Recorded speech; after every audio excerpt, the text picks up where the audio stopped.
Hey guys, tonight we begin at the very start.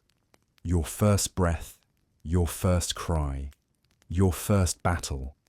But this isn't a soft, pastel-wrapped entrance into the world. This is 874 AD, and your delivery room is a smoky Viking longhouse, filled with the smell of damp wool, unwashed bodies, and something vaguely animal. There's no sterile bed, no lullaby, no doctor, just a weary midwife with a knife, a chant, and a prayer to keep the spirits at bay. You're not born into peace, you're born into survival. So before you get comfortable, take a moment to like the video and subscribe, but only if you genuinely enjoy what I do here. And let me know in the comments where you're tuning in from and what time it is for you. It's always fascinating to see who's joining us from around the world. Now dim the lights, maybe turn on a fan for that soft background hum, and let's begin tonight's journey right where every Viking story does. The moment you open your eyes and realize the gods don't give you a childhood, they give you a test. Congratulations, you've just been born. The year is 874 AD, and your first breath isn't of sterile hospital air, but of thick, greasy smoke, mixed with the smell of unwashed bodies, damp wool, and something vaguely animal. You are lying on a pile of furs inside a Viking longhouse, a single cavernous room that serves as a home, a barn, and a community centre for about 30 of your closest, filthiest relatives. The walls are made of timber and wattle and daub, and the roof is thatched with turf, which leaks when it rains and sheds dirt when it doesn't. There are no windows, just a long, open hearth running down the centre of the room and a hole in the roof to let the smoke out. Spoiler, it doesn't work. The air is permanently grey, stinging your newborn eyes and coating your lungs with a fine layer of soot. Your mother is exhausted, sweating, and probably attended by a local midwife whose primary medical tools are a sharp knife, some questionable herbs, and a series of chants to ward off evil spirits. Childbirth here isn't a medical event. It's a battle for survival, and you've both just won the first skirmish. There are no baby showers, no congratulatory cards, and certainly no gender reveal parties. Your arrival is met with a pragmatic sigh of relief, not celebration. You are another mouth to feed, another body to keep warm through the brutal Scandinavian winter. Your cradle is a wooden box, maybe lined with some scratchy sheepskin if you're lucky. You are swaddled tightly, not for comfort, but to keep you from flailing into the open fire pit a few feet away.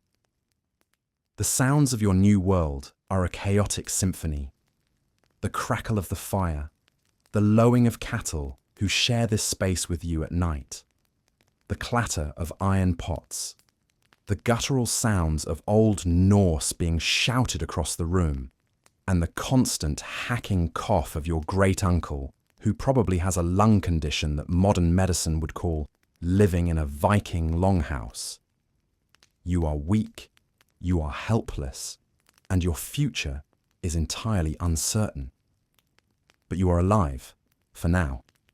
And in the Viking Age, that is the only victory that matters on your first day. Your next challenge? Surviving your first week, because your father hasn't decided if he's going to keep you yet. You've survived the first few days of your life, a small miracle in a world where infant mortality is less a tragedy and more a statistical expectation. But your place in this world isn't secure yet. Your fate rests in the hands of your father, the patriarch of the household, who has been away, perhaps trading, perhaps raiding, or perhaps just mending a fence on the far side of the farm.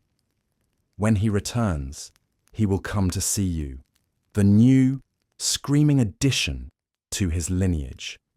This isn't a tender moment of paternal bonding. This is a judgment. He will look at you, inspect you for any sign of weakness, deformity, or what he might perceive as an ill omen. Are you small? Are you sickly? Do you cry too much or not enough? His decision is final and absolute. If he deems you fit to live, he will perform a small ritual. He will lift you up, sprinkle you with water, and give you a name. This ceremony, known as the Vatni USA, formally accepts you into the family. You are now a person with a name and a place. Congratulations, you are no longer just a mouth to feed, you are a legacy. But what if he doesn't approve? What if you are born with a clubfoot, a weak cry, or simply born a girl when he needed another son to work the fields? In that case, your life ends before it truly begins. He will take you from your mother, wrap you in a cloth, and carry you out into the wilderness. This is Utburda, the practice of infant exposure. You are left on a desolate hillside, under a cold sky, for the elements or the wolves to claim. It is not seen as murder. It is seen as a harsh necessity, a way of ensuring that only the strong survive, that precious resources are not wasted on a child who may not live to contribute to the family's survival. Your mother might weep, but she will not protest. This is the way of things. The gods are cruel, the winters are long, and sentimentality is a luxury no one here can afford. Your short existence becomes a ghost story, a whispered tale of an Utburda, a spirit that haunts the lonely places. But let's assume you pass the test. Your father sees the strength in your grip, the fire in your eyes. He names you Bjorn or Sigrid. You are now part of the clan. Your life has been affirmed, not by a doctor, but by the cold, calculating logic of a man who knows that survival is a privilege, not a right. You are one of the lucky ones. Now you just have to survive everything else. You have a name, you have a family, you have a spot by the fire that you share with a dog and possibly some chickens. Welcome to infancy in the Viking Age, a period of your life defined by three things: swaddling, smoke, and the constant, gnawing possibility of dying from something a modern baby would shake off with a nap. You spend most of your time wrapped tightly in linen or wool strips. This isn't just for warmth, it's to keep you immobilized. In a crowded longhouse with an open fire, stray tools, and livestock wandering about, a crawling baby is a liability. You are a small, fragile package, easily stored in a wooden cradle or hung from the rafters in a sling, safely out of the way of swinging axes and spilled pots of boiling stew. Your world is a sensory overload of the grim kind. The air is thick with smoke that makes you cough, your eyes stinging and watering. The longhouse is dark, lit only by the central fire and a few sputtering tallow lamps, casting long, dancing shadows on the timber walls that look like monsters to your infant eyes. The floor is packed earth, cold and damp. You are never truly clean. Your swaddling clothes are changed when they are too soiled to ignore, washed in a cold river with lye soap if you're lucky, and often put back on you while still damp. Rashes are a constant companion. Your diet for the first year is simple, your mother's milk. But if she is malnourished, which is common during the long, harsh winters, her milk might not be enough. Weaning is a dangerous time. You are introduced to your first solid foods, likely a thin, watery porridge of barley or oats, maybe some mashed root vegetables. It's bland, It's gritty, and it's a paradise for bacteria. Diarrhea, or the running sickness, is one of the biggest killers of young children. There are no antibiotics, no rehydration salts, just a hope that you're strong enough to pull through. The common cold can turn into pneumonia.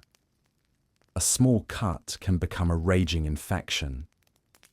The local wise woman might offer a poultice of herbs or a whispered charm, but your survival ultimately depends on luck and your own constitution. Your family loves you, but their love is hardened by loss. They have likely buried other children. They watch you with a mixture of affection and pragmatic detachment. You are a precious gift, but one the gods might reclaim at any moment without warning. You are not coddled or fussed over. You are simply there, a part of the noisy, chaotic life of the long house.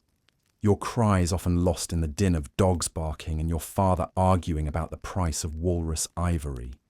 To survive is to be strong, and every day you wake up is another day you've proven you are. The swaddling cloths are finally off. You can move, you can crawl, you can even take your first wobbly steps on the cold, packed earth floor of the longhouse. This is not a moment of celebrated freedom. This is the moment you become a walking, breathing hazard to yourself and everyone around you. Toddlerhood in a Viking household is a masterclass in unsupervised survival. The longhouse is a death trap disguised as a home. At its center, the long fire pit glows day and night, a constant source of warmth, light, and third-degree burns. There are no safety gates, no fire guards. You learn to fear the hot embers the hard way, with a yelp and a scar that will serve as a permanent reminder. Your play area is the entire longhouse, a space you share with your extended family, their dogs, and, in the winter, their livestock. You might crawl behind a loom and get tangled in the threads, or wander too close to a cow and get a swift, unintentional kick. The floor is littered with obstacles, discarded bones from last night's meal, sharp-edged woodworking tools, a stray axe your uncle forgot to put away. Everything is potential toy, and everything is potentially lethal. You learn to navigate this world with a toddler's fearless curiosity. You chew on a piece of leather. You poke a sleeping dog. You try to climb a stack of firewood. Your parents are busy. Your father is mending a net. Your mother is grinding grain. They can't watch you every second. Your supervision is left to older siblings who are often just as distracted, or to the general awareness of the clan. If you fall, you're expected to get up. If you cry, you are often ignored, unless it's a cry of genuine, life-threatening pain. This environment, as harsh as it is, teaches you resilience. You learn cause and effect with brutal efficiency. Touch the hot pot, get burned. Pull the dog's tail, get snapped at. Eat the mysterious mushroom you found near the wall. Spend the night vomiting into a wooden bucket. There are no soft landings, no padded corners. Your world is made of wood, stone, iron, and fire. You are learning the fundamental rule of Viking life. The world does not care about your comfort. Your survival is your own responsibility, even when you can barely walk straight. You are a tiny, grubby, fearless creature, tough as old leather. And every day you navigate the longhouse's dangers is another day you earn your keep. The world is a hard teacher, and your lessons have just begun. You've reached the ripe old age of 5. Your days of unsupervised, life-threatening wandering are officially over. Congratulations, you've just been promoted from a liability to a labourer. In the Viking world, Childhood as a period of carefree play doesn't exist. Once you can walk and follow simple instructions, you are expected to contribute. Your hands, though small, are now part of the family's workforce. Your chores are not symbolic. They are essential to the survival of the household. If you are a boy, you start by shadowing your father and older brothers. Your first tasks are simple, but tiring. You are sent to gather firewood, your arms loaded with as many sticks and branches as you can carry. You learn to recognize the difference between good, dry hardwood and useless green timber. You haul buckets of water from the well or river, your small frame straining under the weight. You are tasked with watching the livestock, the sheep, the goats, the pigs, making sure they don't wander off and get eaten by wolves. It's a job that requires constant vigilance and long hours in the cold, often alone. You learn to read the weather, to spot a predator, to herd stubborn animals with a stick and a shout. You are not paid. You are not praised. This is simply what you do. If you are a girl, your world is the longhouse and the area immediately surrounding it. You work alongside your mother and older sisters. You learn to spin wool, a skill that every Viking woman must master. Your small fingers are taught to twist the fibers into thread on a drop spindle, a task that is tedious, repetitive, and crucial for making clothes, blankets, and sails. You help with the cooking, stirring the endless pot of porridge that simmers over the fire, and learning how to bake the dense, hard bread on hot stones. You are sent to the forest to forage for berries, nuts, and edible plants, learning which ones will feed you and which ones will kill you. You learn to milk the goats, churn butter, and preserve food for the long winter ahead by salting, smoking, or drying it. These are not games. If you fail at your tasks, the consequences are real. If you let the fire go out, the family goes cold. If you let the goats wander off, the family loses a source of milk and meat. You are a vital cog in the household machine, and you are expected to perform your function without complaint. Your childhood is not being stolen from you. In the Viking mind, this is your childhood. It is your education, your training, and your purpose. You are learning to be a useful member of society, and usefulness is the highest virtue of all. The concept of playtime is a foreign one. Your work is your play, and your play is your work. You're a child, and your mind craves stimulation, stories, and play. But you live in the Viking Age, where the line between a toy and a tool is blurry, and most of your entertainment is a direct rehearsal for your adult life. There are no toy chests filled with colourful, factory-made playthings. There are no dolls with lifelike hair or action figures with articulated limbs. Your toys are found, made, or repurposed from the raw materials of your world. As a boy, your most prized possession is likely a small wooden knife, carved for you by your father or an older brother.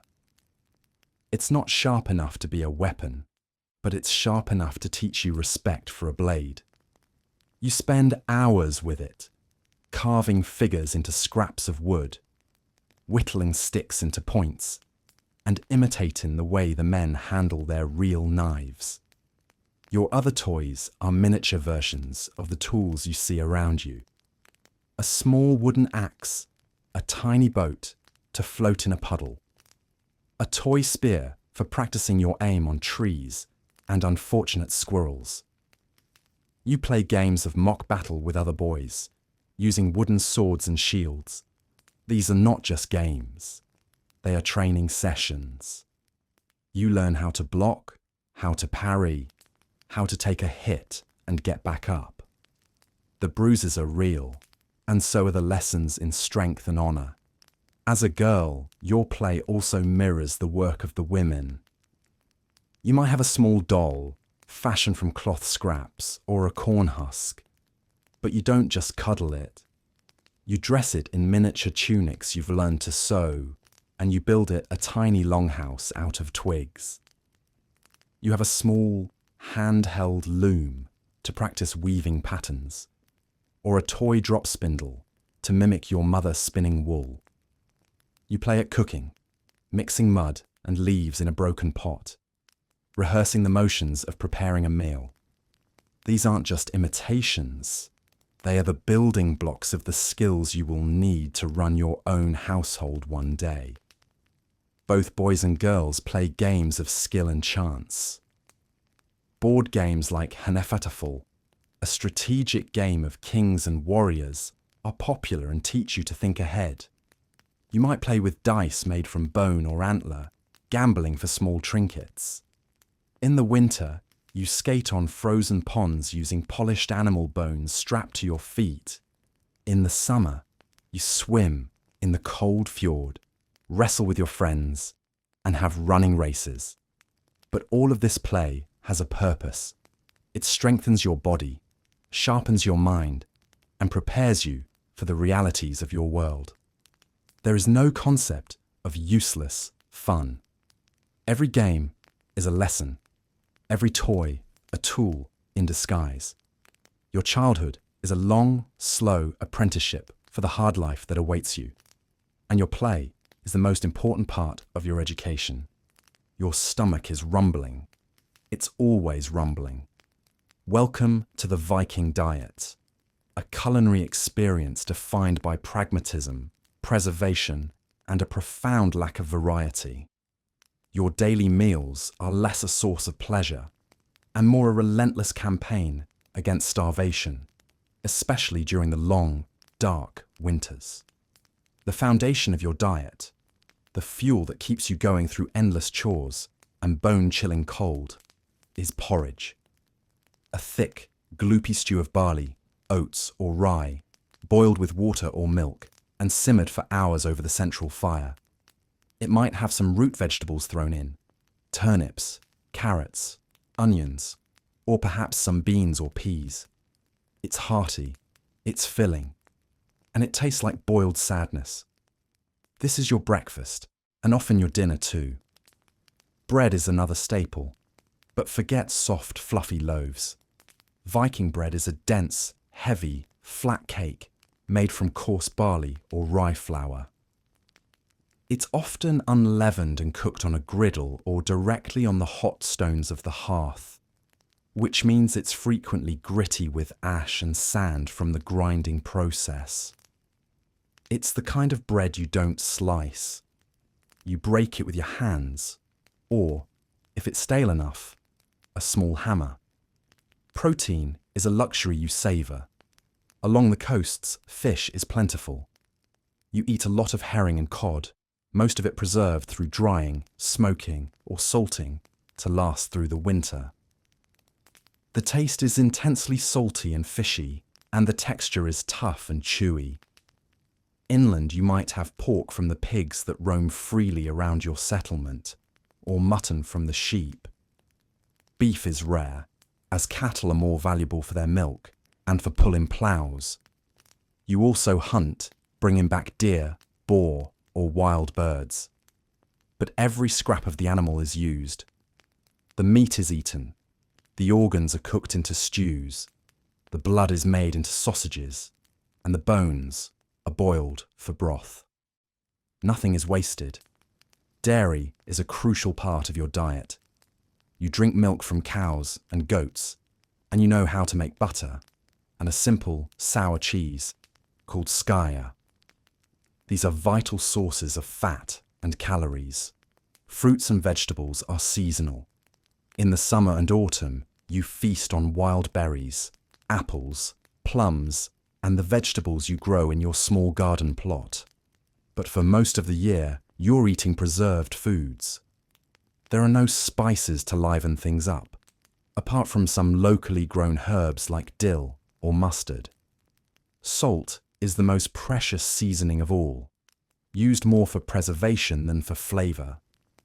To drink, you have water, milk, or a weak, low-alcohol beer called ale, which is often safer to drink than water from a questionable stream. You eat with your hands and a personal knife, slurping your porridge from a wooden bowl. Your meals are not a time for quiet reflection. They are a noisy, communal affair, a brief respite from a life of hard labor, where you eat quickly and gratefully, because you never know when the next meal will come.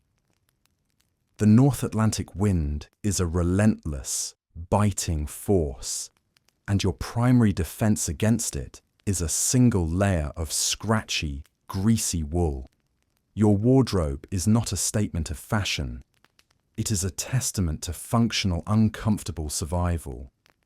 Your main garment, whether you are a boy or a girl, is a simple tunic. For boys, it's a knee-length shirt, pulled over the head and cinched at the waist with a leather belt. For girls, it's a longer, ankle-length dress, or shift, often worn with a pinafore-like overdress called a smocker, held up by two brooches at the shoulders. These are not soft, machine-woven fabrics. This is homespun wool, woven on a warp-weighted loom by the women of your household. It's thick, it's durable, and it's incredibly itchy. The wool still contains much of its natural lanolin, the grease from the sheep, which makes it water-resistant, but also gives it a distinct, permanent smell of damp animal. Underneath your tunic? Probably nothing. Underwear is not a standard part of the Viking wardrobe. In the coldest depths of winter, you might wear woolen trousers or leggings, and perhaps a linen undershirt if your family's well off, as linen is more comfortable against the skin but far less warm. Your outer layer is a heavy wool cloak, fastened at the shoulder with a large pin or brooch. This is your blanket, your raincoat, and your shield against the elements. You sleep in it, you work in it, and you huddle under it during storms. Your shoes, if you have them, are simple leather turn shoes, soft and slipper-like, with no hard soles. They are made from a single piece of leather stitched together, and they get soaked through in the rain and mud, offering little protection from sharp rocks or frozen ground. Many Vikings, especially children, simply go barefoot for much of the year. Hygiene is a practical affair. You bathe when you can, perhaps once a week in the summer, in a cold river, or with a bucket of heated water. You use a harsh soap made from animal fat and ash. Your hair is your pride. Long hair is common for both men and women, and you take care of it with combs made from bone or antler. Men often braid their beards, and women create intricate plaited styles. A well-groomed head of hair is a sign of status and self-respect, a small island of order in a generally grimy existence. Your clothes are rarely washed. They are worn until they're stiff with dirt and sweat, then perhaps aired out by the fire. Dyes are expensive, so most clothing is the natural colour of the wool, shades of brown, grey, and off-white. A splash of colour from a tunic dyed with madder red or woad blue is a sign of wealth. You are constantly a little bit damp, a little bit cold, and you always smell faintly of wood smoke, lanolin, and hard work. Comfort is a concept for another time, another world. Your clothing is armour against the cold, and you wear it like a second skin. As a boy in a Viking society, your path is carved for you from the moment your father names you. Your life is an apprenticeship in masculinity, a long, arduous journey to becoming a carl, a free man, a farmer, a warrior, and a pillar of your community.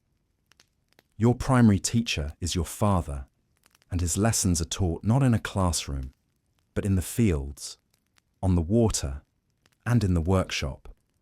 You follow him like a shadow, your small hands trying to mimic his calloused ones.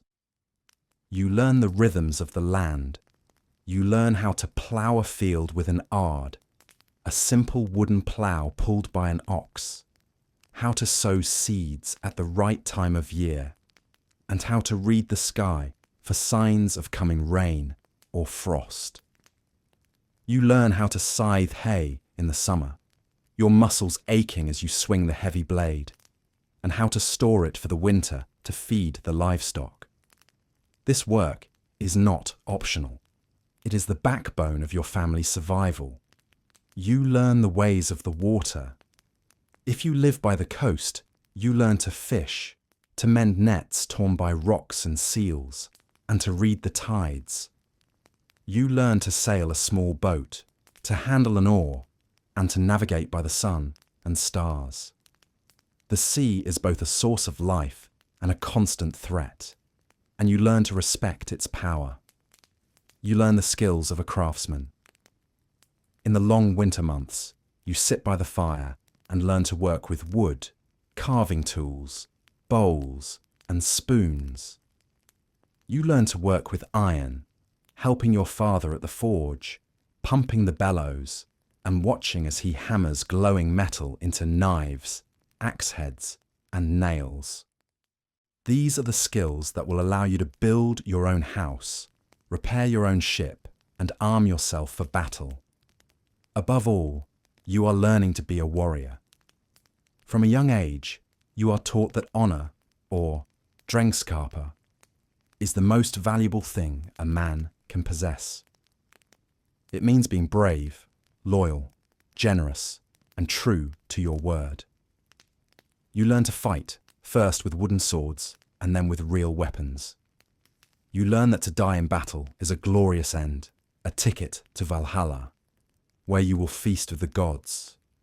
You are taught to suppress fear, to endure pain without complaint, and to be ready to defend your family and your land at a moment's notice. Your father doesn't just teach you how to work. He teaches you how to be. He teaches you the sagas of your ancestors, the tales of great heroes and terrible monsters. He teaches you your place in the world, your duties to your chieftain and your kin.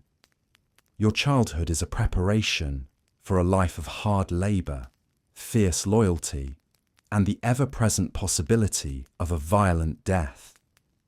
You are not just raising yourself, you are being forged. As a girl, your world is the longhouse, and your destiny is to become its heart. Your life is a continuous lesson in the skills and resilience needed to manage a household, raise a family, and hold your community together. Your mother is your mentor, her every action a piece of instruction in the complex art of being a Viking woman. Your domain is the domestic sphere, but do not mistake domestic for easy. The work is relentless, physically demanding, and absolutely essential. Your most important skill is textiles. From a very young age, you are taught to work with wool. You learn to shear the sheep, to wash and card the fleece, and then the endless patient task of spinning it into yarn using a drop spindle. This is not a hobby. This is a primary economic activity. The yarn you create will be woven into cloth on the great warp-weighted loom that stands in the longhouse. You spend countless hours standing before it, passing the shuttle back and forth, your body aching as you create the fabric for your family's clothes, blankets, and most importantly, the sails for their longships. A single sail can take a woman years to weave, and without it, there are no raids, no trade, no Viking age. You are the master of the hearth. You learn to cook the daily porridge, to bake the hard bread, and to make the most of every scrap of food. You learn the arts of preservation. how to salt fish, smoke meat, and dry fruits and herbs to last through the brutal winter. You manage the dairy, milking the cows and goats, and churning butter and making cheese. Your knowledge of food is the difference between your family thriving and your family starving. You are also the household's healer.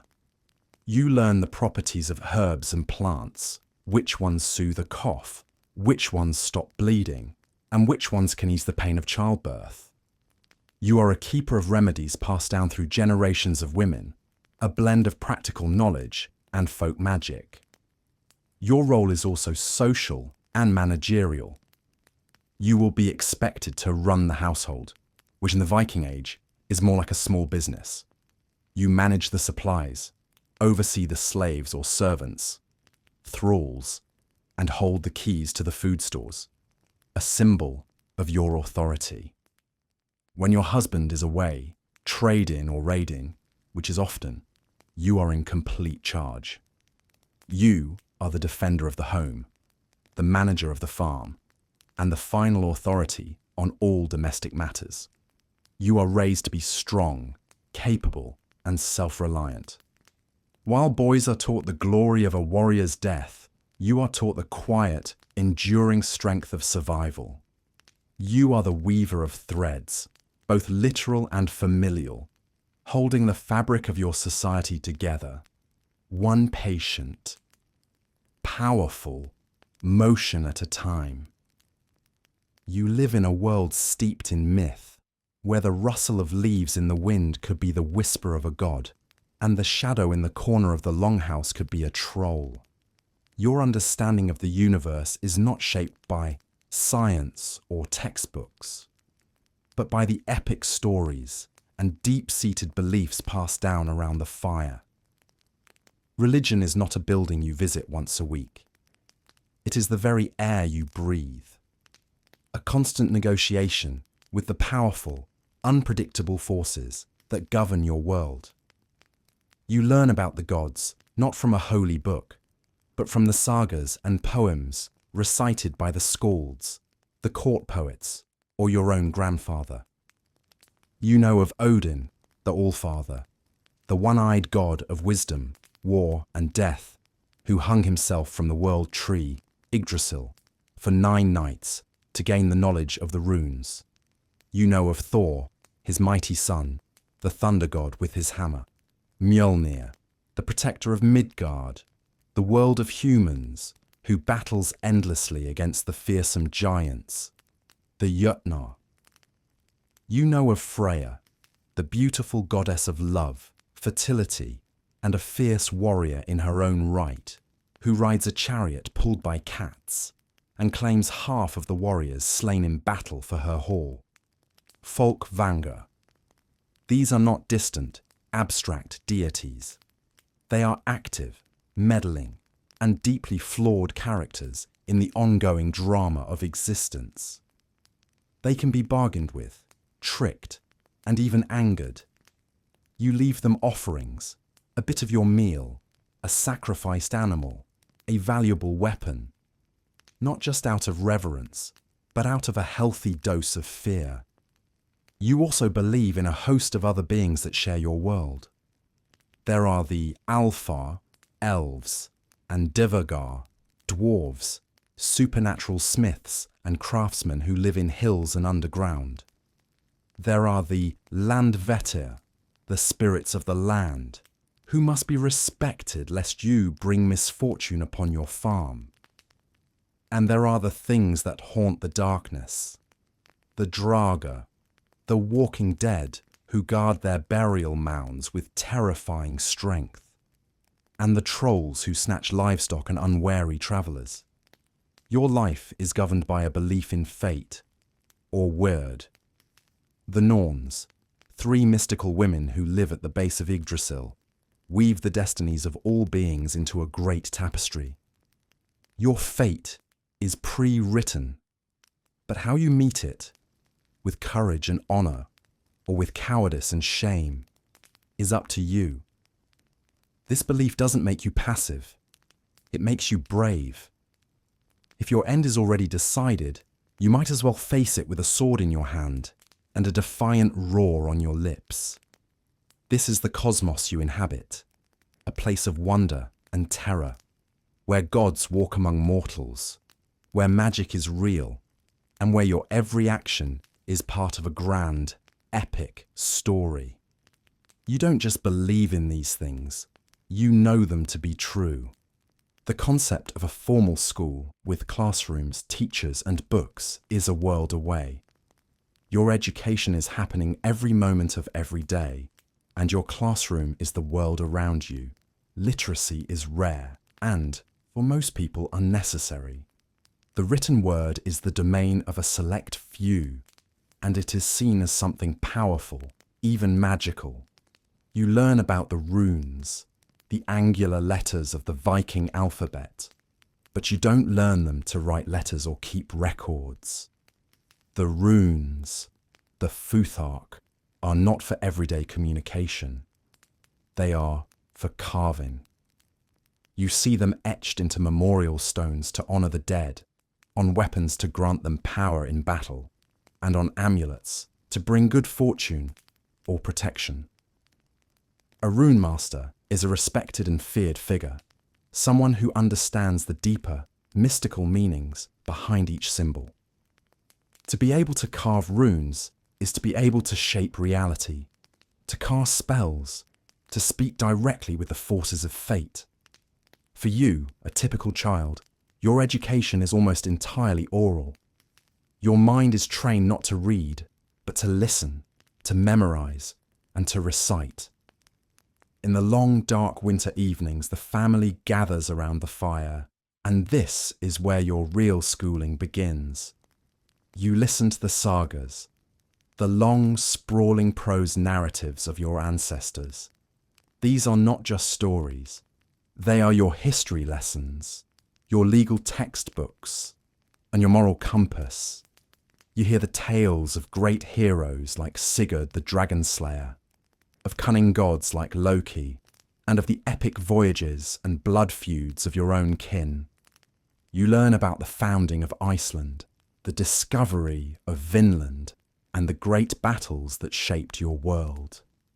You also learn the Eddic poems, the verses that contain the core of your mythology, the stories of creation, the lives of the gods, and the prophecy of Ragnarök, the twilight of the gods, and the end of the world. You are expected to learn these tales by heart. A good memory is one of the most prized intellectual skills. You must be able to recall family lineages, legal precedents from the sagas, and complex poetic kennings, the metaphorical compound phrases that are a hallmark of Norse poetry, e.g., whale road for the sea, or battle sweat for blood. Your education is practical, teaching you the skills to survive. It is cultural, immersing you in the stories and values of your people. And it is social, teaching you how to behave, how to show respect, and how to uphold your family's honor. You may never learn to write your own name, but you will be able to recite the names and deeds of your ancestors for 5 generations back. In your world, what you know is less important than what you remember. In your world, your life is not entirely your own. It is bound to the reputation and standing of your family, the most important concept you will ever learn, the one that governs every interaction from the cradle to the grave, is honor. And in the Viking Age, honor is not an abstract virtue. It is a tangible force, a kind of spiritual luck and power that resides within a person and their kin. This is called Hamingja. Hamingja is more than just good fortune. It is the inherent power, charisma, and spiritual essence of a family passed down through generations. A person with strong Hamingja is a natural leader, successful in their endeavors, and respected by their peers. A chieftain with great Hamingja will lead his people to victory in battle and prosperity in peace. To be born into a family with strong Hamingjar is a great advantage, but it is not a guarantee. Your actions can either enhance or diminish it, not just for yourself, but for your entire family. This is where the code of asterisk, Drengskaper asterisk, comes in. Drengskaper is the personal code of conduct, the set of virtues that a man of honor, a Drengre, is expected to live by. It is a complex mix of bravery, loyalty, generosity, integrity, and a fierce sense of justice.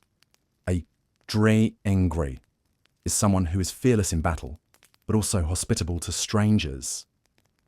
He is someone who keeps his word, no matter the cost, and who avenges any insult to himself or his family. Generosity is a key component. A great leader is one who shares his wealth, the spoils of raids or the profits of trade, with his followers. A gold ring given by a chieftain to his warrior is not just payment. It is a symbol of their bond, a physical manifestation of loyalty and honor. From a young age, you are taught these values. You learn that showing fear is a disgrace.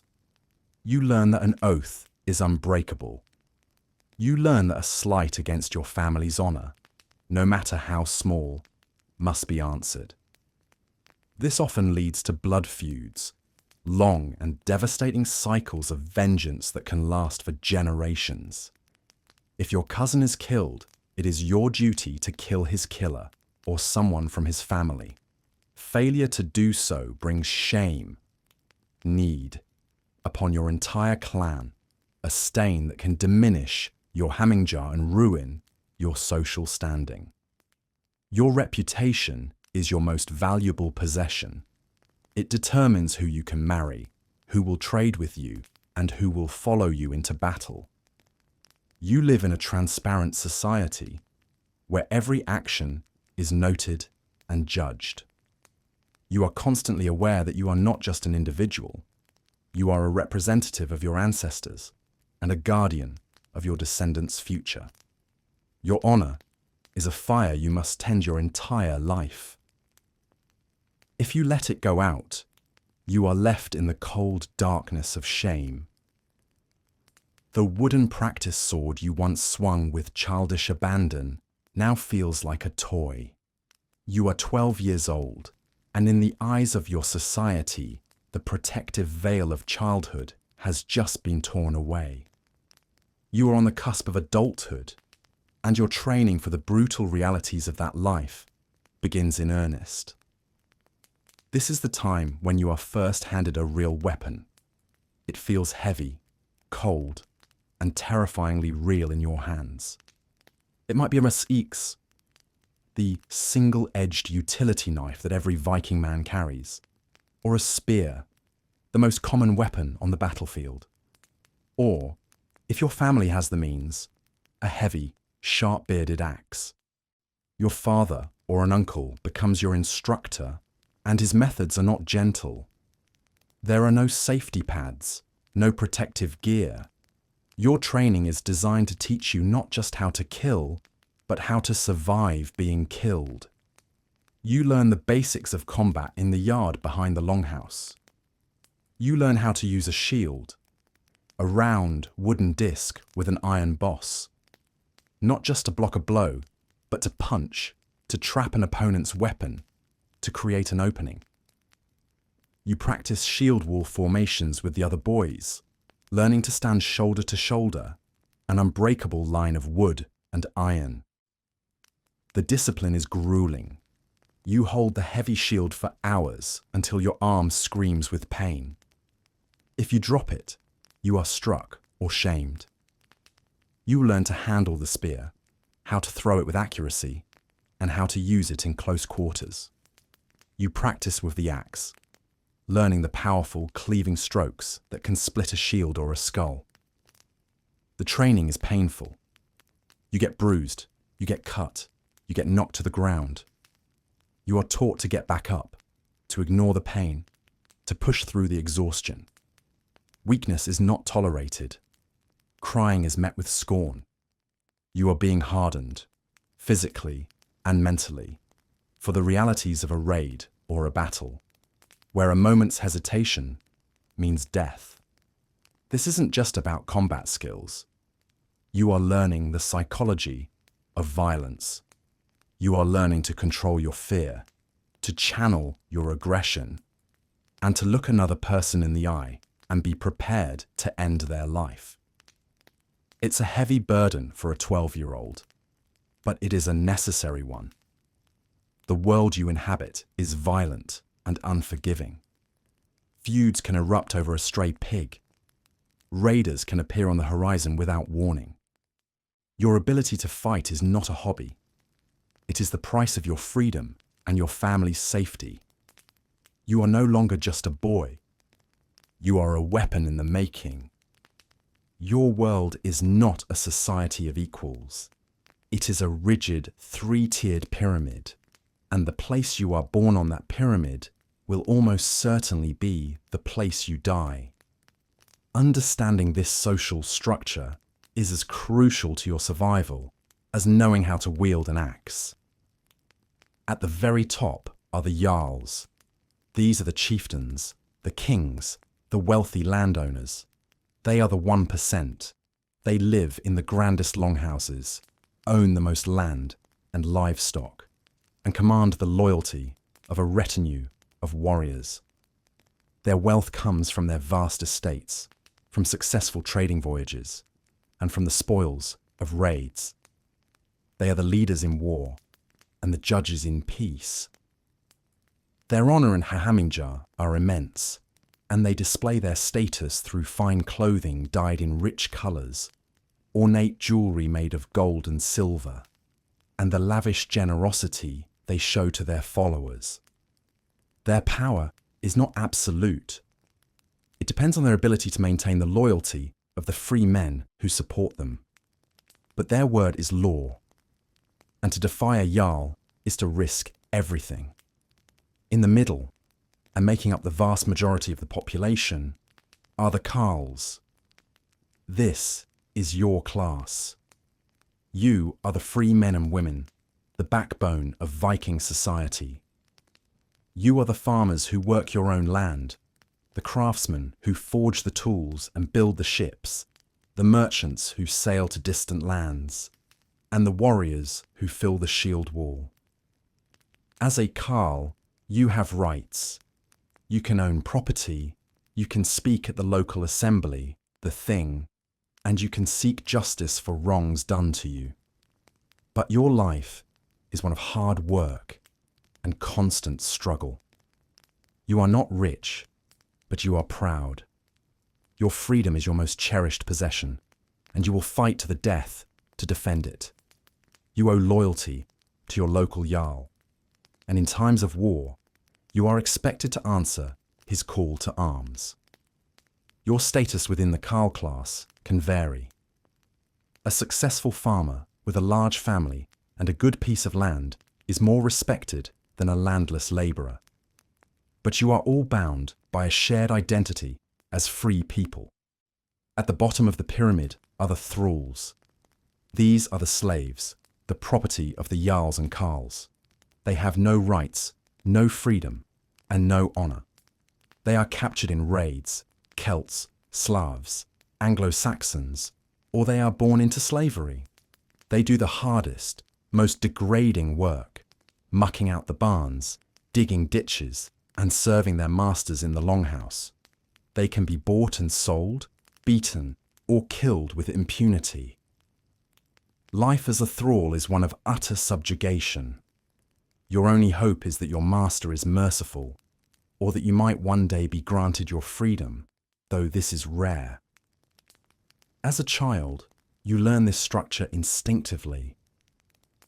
You learn to show deference to the Jarl, to stand as an equal with other Carls, and to see the thralls as something less than human.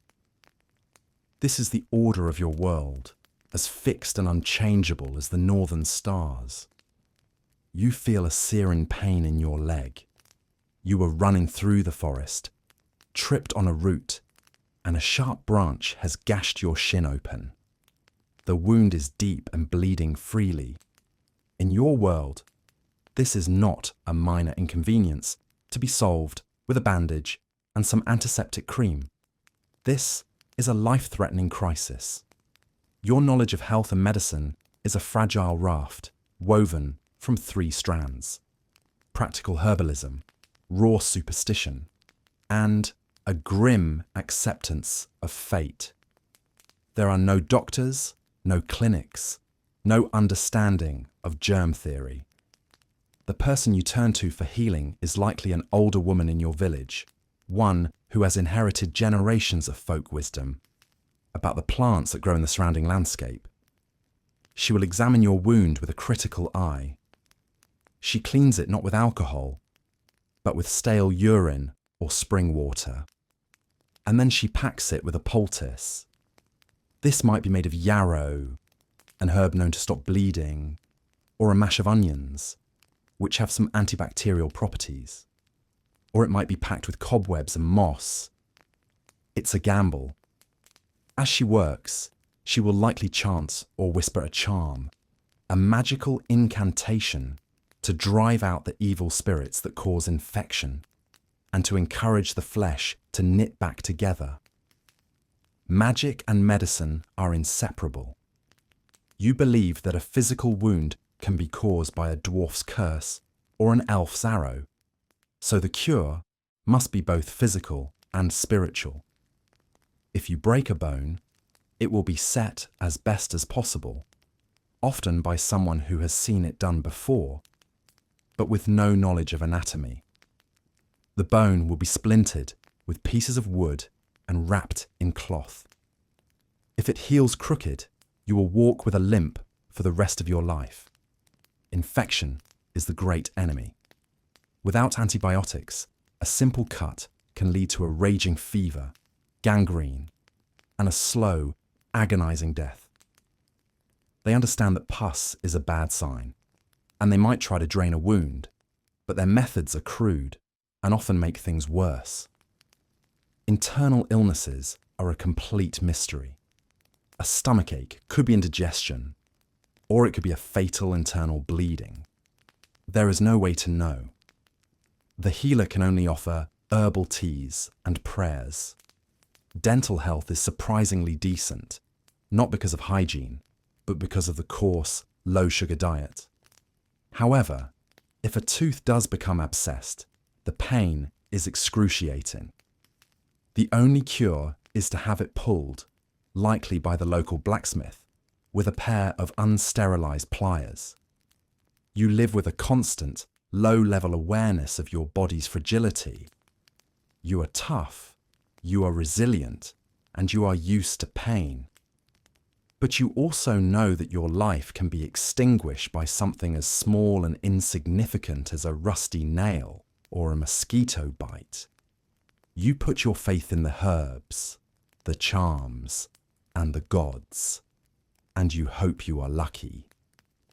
The sun, which was a welcome friend in the brief, glorious summer, has become a distant, pale stranger. The days grow short, the nights impossibly long, and the wind carries the first hint of a bone-deep chill. Winter is coming, and in your world, winter is not a season. It is the enemy. It is a time of darkness, hunger, and confinement, a long, desperate battle for survival. The first sign is the harvest. Everyone in the community works from dawn until dusk, bringing in the last of the grain and the root vegetables. The livestock are brought in from the high pastures. Some are slaughtered, their meat salted and smoked to last the coming months. The others are crammed into the longhouse with the humans, their warmth and their smell becoming a part of your daily existence. The world outside shrinks. The ground freezes solid, and snow blankets the landscape, muffling all sound and making travel difficult and dangerous. The sea, your highway in the summer, is now a churning, grey expanse of ice and treacherous waves. You are trapped. Your life moves indoors, into the smoky, crowded confines of the longhouse. The central fire, your only source of heat and light, is kept burning day and night. The air is thick with smoke, the smell of damp wool, cooking food, and unwashed bodies. You spend your days engaged in indoor chores. The women spin wool and weave on their looms. The men repair tools, carve wood, and mend leather. There is no privacy, no personal space. You are in constant contact with your family, your neighbors, your animals. Tensions can run high. Old grudges can fester in the close, dark quarters. But winter is also a time of community and culture. With the hard labor of the fields at a standstill, there is time for other things. This is the season of storytelling. The nights are filled with the recitation of sagas and poems. You huddle close to the fire, listening to the tales of gods and heroes, your imagination painting vivid pictures in the flickering darkness. These stories are more than entertainment. They're a vital link to your ancestors, a reminder of your identity and your values. You play games, board games like Hnefatafel, dice games, and physical contests of strength. You feast. The winter solstice, Yule, is a multi-day celebration to mark the turning of the season. You feast on the preserved meat, drink ale, and make offerings to the gods, praying for the sun to return. But beneath the stories and the celebrations, there is always a current of anxiety. You watch the food stores dwindle. If the winter is unusually long or harsh, you will face starvation. The old and the sick are the first to succumb to the cold and the darkness. Every creak of the longhouse, timbers in the wind, sounds like a monster trying to get in. You live in a state of suspended animation, waiting, hoping, and enduring, bound together with your community by the shared struggle against the great, cold enemy. The snow has melted, the ground has thawed, and the first green shoots are appearing in the fields. It is a time of renewal, of new life, and of justice. You travel with your father and the other free men of your district to the local assembly, the Thing. This is not a parliament in a grand building. It is an open-air gathering, held in a sacred designated field, perhaps marked by standing stones or a large oak tree. This is where the law lives. The Thing is the cornerstone of your society. It is where disputes are settled, where laws are made and recited, and where the community comes together to affirm its shared values. All free men, the Carls, have the right to attend and to speak. Your Jarl or chieftain presides over the assembly, but his power is not absolute. He is a judge and a mediator, but the ultimate authority rests with the collective will of the men gathered there. You stand at the edge of the crowd, a young observer, and watch as the proceedings unfold. There are no lawyers, no police force in the modern sense. Justice is a public performance, and every man is a participant.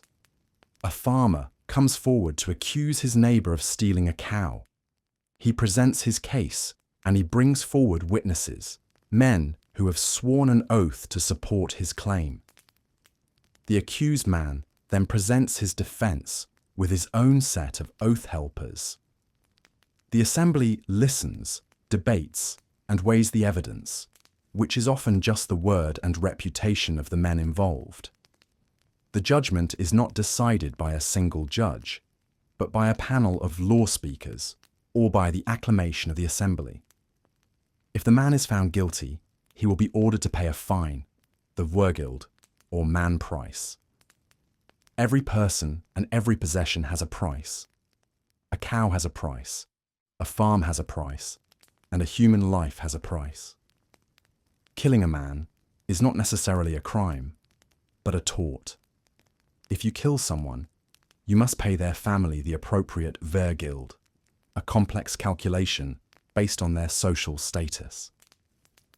This system is designed to prevent endless blood feuds by replacing vengeance with compensation.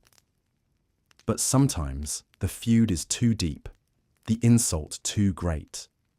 You might witness a challenge to a homgang, a formal duel to settle a dispute with weapons.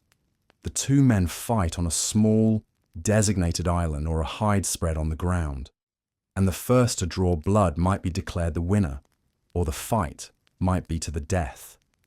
You watch, your heart pounding, as law is decided not by books, but by oaths, by reputation, and sometimes by blades. You are learning that justice in your world is not an abstract concept. It is a raw, personal, and dangerous negotiation. The awkwardness of your own body is a constant surprise. Your voice cracks, your limbs feel too long, and you are filled with a restless energy you don't know what to do with. You are in your mid-teens, and the world no longer sees you as a child in training. You are now considered an adult, with all the responsibilities and crushing expectations that come with the title. For a boy, this is a time of proving. You are expected to be a fully productive member of the household. You work alongside the men, and you are expected to keep up. Your strength is tested in work and in mock battles. You are now of an age to join a raiding party, to take your place in the shield wall and face real combat. The pressure to prove your courage is immense. You want to earn the respect of the older warriors, to win your share of the spoils, and to make a name for yourself. You dream of adventure, of seeing distant lands, and of returning home with silver and stories. But you are also terrified. You have heard the tales of raids gone wrong, of men who never returned, and you know that your first battle could easily be your last. You practice with your axe and shield relentlessly, your knuckles raw, your body aching, driven by a mixture of ambition and fear. For a girl, adolescence marks the transition from daughter to wife. You are now of marriageable age, which in the Viking world can be as young as 15. Your value on the marriage market is determined by your family's status, your dowry, and your skills in running a household. You are likely not consulted about your future husband. The match is an alliance, a business transaction arranged by your parents to secure land, wealth, or political advantage. You watch the older girls in your community get married and move to their new homes, and you know your turn is coming soon. You feel a sense of excitement, but also one of dread. You will be leaving the only home you have ever known to live with a man you may have never met, and to take on the immense responsibility of managing his household and bearing his children, especially sons, to carry on his lineage. You are taught the duties of a wife, how to be a good hostess, a skilled manager, and a loyal partner. But you are also taught to be strong and self-reliant, because your husband will often be away, and you will be left in charge. Whether you are a boy dreaming of a sword or a girl dreaming of keys to a new household, your adolescence is a short, intense period of transition. There is no time for rebellion or self-discovery in the modern sense. Your path is set. You are expected to step into your adult role with competence and courage, to become a link in the long chain of your ancestry, and to do your duty to your family and your community. Your childhood is over. The real tests have just begun. You are 15 years old. You have never spoken to the man you are about to marry. You saw him once at the Thing, a broad-shouldered farmer from the next fjord over, his beard redder than you expected. Your father announced the arrangement last winter. It is a good match, he said. Their family has a large herd of sheep, and they need a strong woman to manage the household. Your dowry includes 3 cows, a set of bronze brooches, and your grandmother's weaving loom. You did not protest. You did not have a choice. This is not about love. It is about survival, strategy, and the continuation of your lineage. The wedding is a practical affair, but one steeped in ritual. The ceremony is not held in a temple, but at your family's longhouse. It is a public declaration, a contract witnessed by both families and the community. The wedding feast is a major part of the event. Your family slaughters a pig, and the air is filled with the smell of roasting meat, honeyed ale, and the sound of boisterous laughter. A skald might be present to recite poems about the gods and heroic ancestors, linking your union to the great stories of your people. The key moment of the ceremony is the exchange of gifts. Your new husband presents you with a sword, which you are to keep for your future sons. It is a symbol of the protection he offers, and the warrior lineage you are now a part of. In return, your family formally hands over your dowry. The final act is the brudeloop, the bride running, a ceremonial procession that takes you from your father's home to your new one. As you step into your husband's longhouse for the first time, he might hand you the keys to the food chests, a powerful symbol that you are now the mistress of the household. The wedding night itself is a public affair, in a sense. The 2 of you are escorted to a prepared bed, and the community waits outside. The consummation of the marriage is a crucial part of the legal contract, and the next morning, witnesses will need to confirm that the union is complete. You are nervous, you are uncertain, but you are also resolute. This is your duty. You will run your new home with skill. You will bear strong children, and you will bring honor to your new family. You might grow to respect your husband, and perhaps, over time, that respect might even blossom into a kind of affection. Love, as you have heard of in the poems, is a rare and precious thing, a gift from the gods not often bestowed on arranged marriages. But loyalty, strength, and partnership, these are the foundations on which your new life will be built. You are no longer a daughter. You are a wife. The keys to the food stores feel heavy in your hand, a cold, iron weight of responsibility. You are the husfreyja, the mistress of the house, and this longhouse, once a strange and intimidating place, is now your domain. Your husband's family watches you with a mixture of curiosity and judgment. You are the newcomer, the one who must prove her worth not with a sword, but with competence and foresight. Your day starts before anyone else's. You're the first to rise, rekindling the embers in the central hearth, your breath pluming in the cold morning air. Your mother-in-law, a stern woman with hands as tough as old leather, observes your every move. You must learn the ways of this household, which are subtly different from your own. They prefer their porridge thicker, their bread darker. You learn to navigate these new customs with diplomacy and a quiet determination. Your life is a constant cycle of production and preservation. You oversee the thralls, assigning them their daily tasks, mucking out the animal stalls, grinding the grain, fetching the water. You manage the food supplies with a careful eye, calculating how much can be eaten now and how much must be saved for the lean months of winter. A miscalculation could mean starvation for the entire household.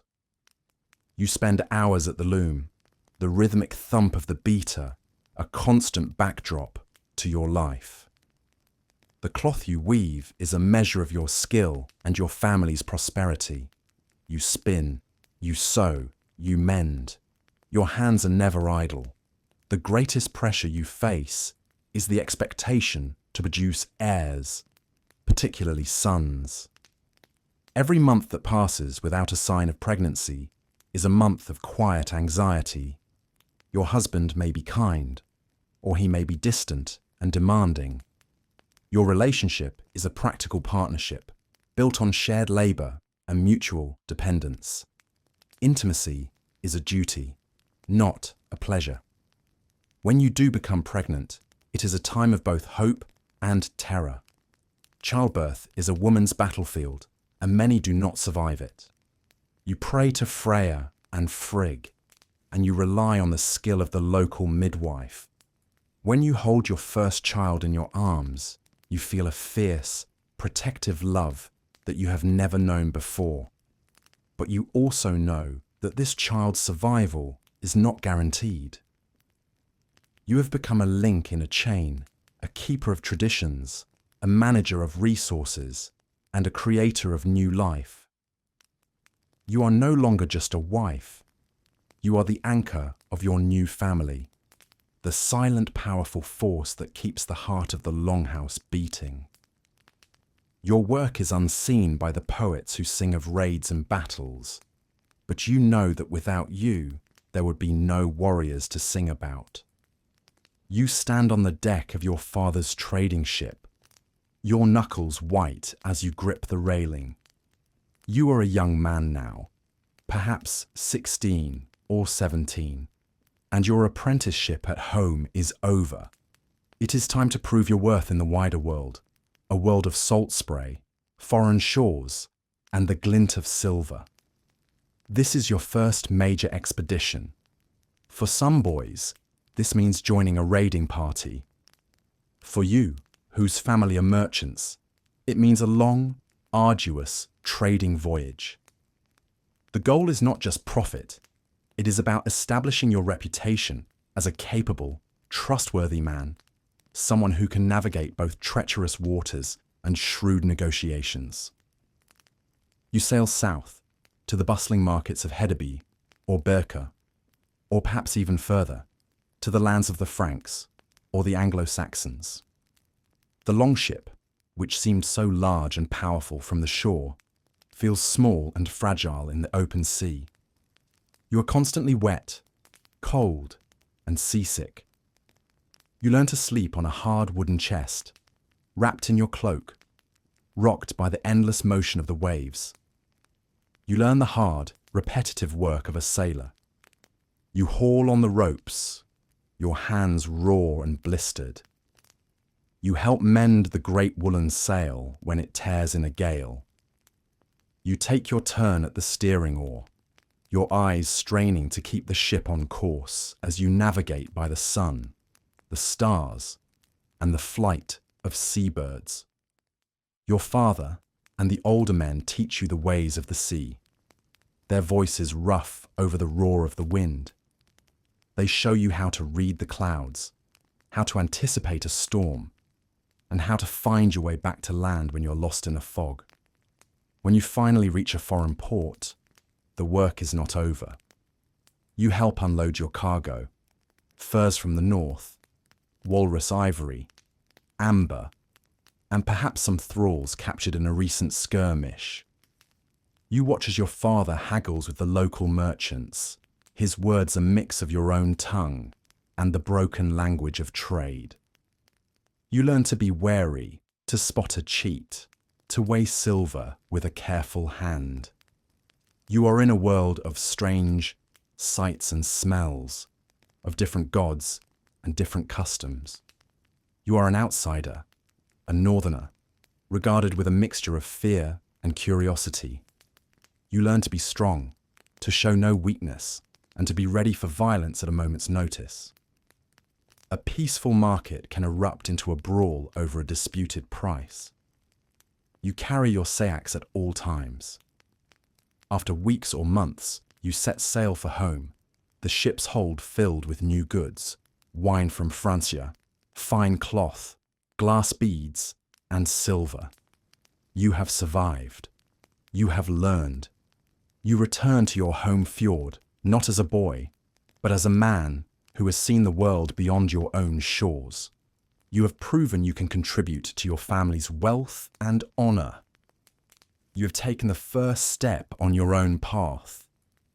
The salt spray tastes like fear. You are 17, and this is your first raid. You are crammed onto a longship with 40 other men, a chaotic mix of seasoned warriors with scarred faces and boys like you, their eyes wide with a terrifying cocktail of adrenaline and dread. You have been at sea for days, your muscles aching from rowing, your stomach churning from the constant motion and the rancid dried fish you've been eating. But now land is in sight. A green, gentle coastline, dotted with small settlements, and a stone church. This is England, a land the old men say is rich, soft, and ripe for the picking. The Jarl gives the order. The ship turns toward the shore, its dragon-headed prow cutting through the waves like a predator. There is no grand battle plan. The strategy is simple and brutal. Hit them fast, hit them hard. Take what you can and get out before their soldiers can organize a response. Your heart is hammering against your ribs so hard you think it will break them. You grip your spear and your shield, your knuckles white. You have trained for this your whole life, but the wooden dummies in your village yard never bled, never screamed. As the ship grinds onto the beach, you leap over the side into the cold surf, shouting a war cry that feels thin and reedy in your own ears. You run towards the nearest settlement, a small, undefended monastery. The monks, men of a god you do not understand, come out to meet you, their hands empty, their faces a mask of confusion and terror. The older warriors are merciless. They cut down the monks where they stand, their axes splitting wood and bone with sickening thuds. You hesitate for a moment, and a scarred veteran shoves you forward, yelling at you to fight, to prove you are not a coward. You see a flash of movement, a monk trying to run. You raise your spear, your training taking over, and you thrust. The man falls. You don't feel glory. You feel a cold, hollow sickness. The raid is a whirlwind of chaotic violence. You storm the church, kicking down the door. The air is thick with the smell of incense and fear. You see gold, silver, jeweled crosses. You and the others stuff them into sacks, your greed overriding your shock. You see a flash of a woman's face, a terrified girl hiding behind an altar before she is dragged away by one of the warriors. You are not a hero. You are a wolf in a sheepfold. After what feels like an eternity, but is probably less than an hour, the Jarl sounds the horn. It is time to go. You run back to the ship, your sack of plunder heavy on your back, the smell of blood and burning thatch in your nostrils. As you push the longship back into the sea, you look back at the devastation you have caused. The village is in flames. The ground is littered with bodies. And you, a boy who just a few months ago was mending nets with your father, are now a killer, a thief, a Viking. You have survived your first raid. You have your first taste of silver.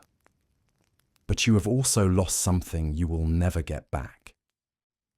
You return to your home fjord not as a hero, but as a survivor with a heavy sack and a heavier conscience.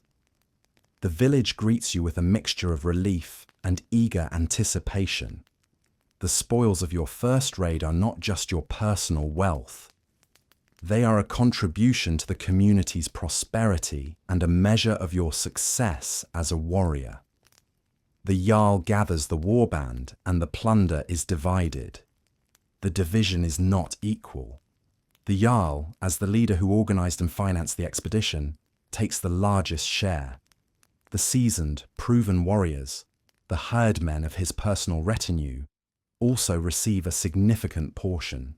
And then there are the boys, the first-timers like you. You receive the smallest share, but it is more wealth than you have ever held in your hands at one time. In your sack, you might find a few silver coins, a golden ring pried from a dead man's finger, a fine woolen cloak, or a beautifully crafted drinking horn. This is not just loot, it is a status symbol. You can use this silver to buy land, to attract a wife, or to commission a finer axe from the local smith. You have taken your first step towards becoming a man of substance. But the spoils of war are not always so glamorous. You might also have a share in the thralls, the captives taken in the raid. These are the men, women, and children whose lives you have shattered. They are now property, to be sold in the slave markets of Horde, or to serve in your own household. You see the fear and despair in their eyes, and you are forced to confront the brutal reality of the system that is now making you rich. Your new wealth brings with it new responsibilities and new dangers. Your success might attract the envy of others. You must be prepared to defend what you have won. You might be expected to contribute to the Jarl's next expedition, to risk your life again for another chance at silver. The raid has changed you. You have seen the world beyond your fjord, but you have seen it through a lens of violence and terror. You have proven your courage, but you have also learned the grim arithmetic of the Viking age. That one man's prosperity is often built on another man's ruin. You sit in the longhouse, your new silver ring glinting in the firelight. The other warriors are feasting, drinking, and boasting of their deeds. You try to join in, but the screams of the raid still echo in your ears. You are richer, you are more respected, but you are also haunted. This is the price of glory, the true spoils of war. Life in your world is a fragile, fleeting thing. You are surrounded by death, and it comes in many forms.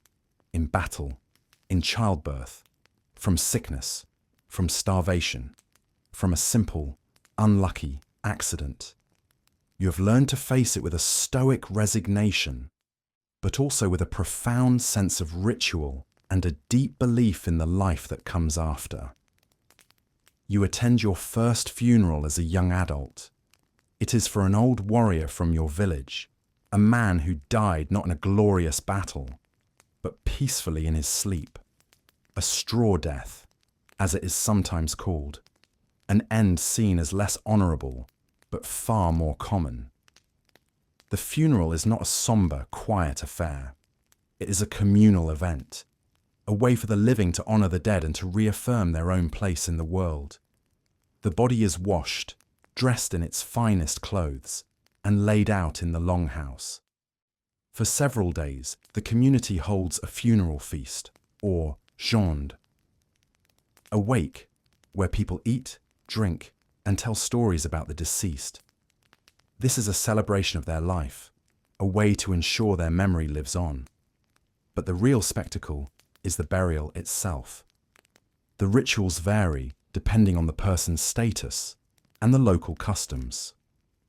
For a common farmer, the burial might be a simple inhumation, the body placed in a grave with a few personal possessions, a knife, a comb, a pot for the journey to the afterlife.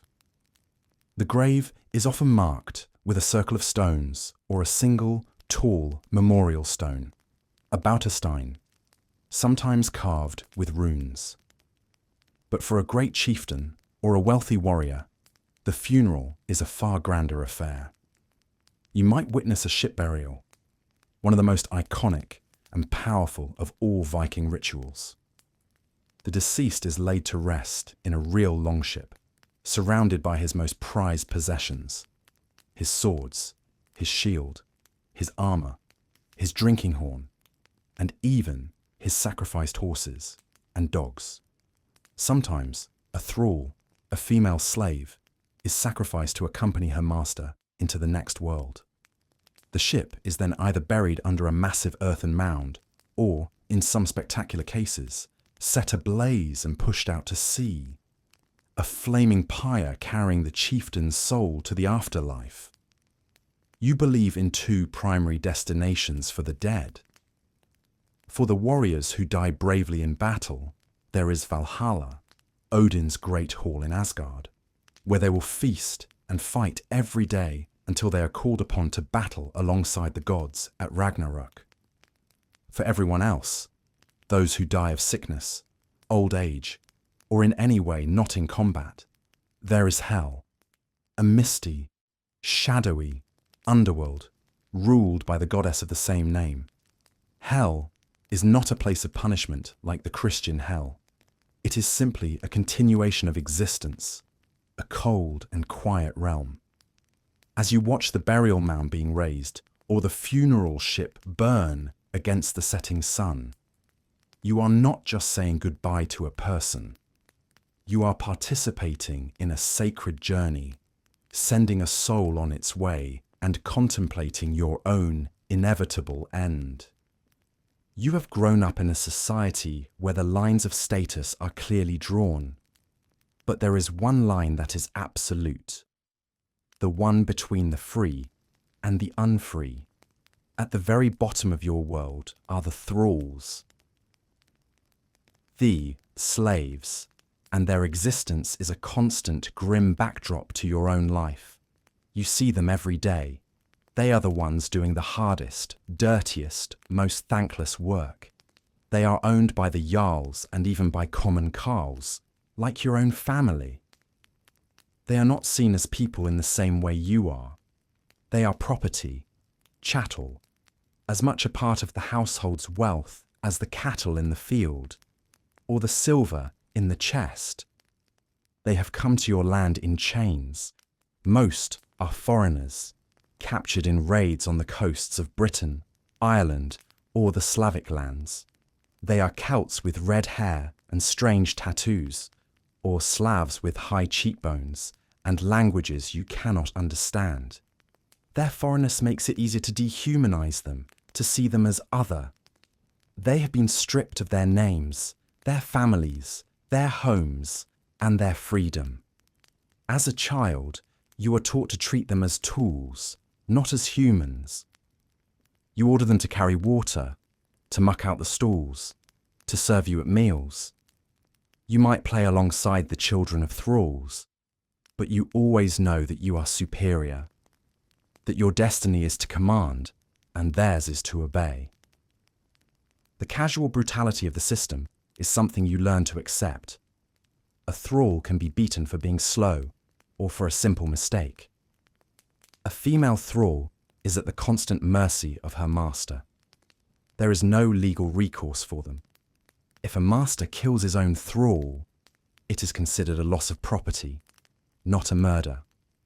Life for a thrall is a bleak existence of unending labour and the constant threat of violence. Their only hope is the slim possibility of being granted freedom, or lazing, by a benevolent master, perhaps as a reward for long and loyal service. But even a freedman is not truly free. They are still bound by loyalty to their former master's family, and are never fully accepted as an equal among the carls. You also live with the quiet, unspoken fear that you too could become a thrall. If your village is raided by an enemy, if you are captured in a battle that goes wrong, your freedom could be stripped from you in an instant. You could be sold in a foreign market, forced to serve a master who speaks a different language and worships different gods. This fear, perhaps, is what hardens your heart to the suffering of the thralls you see around you.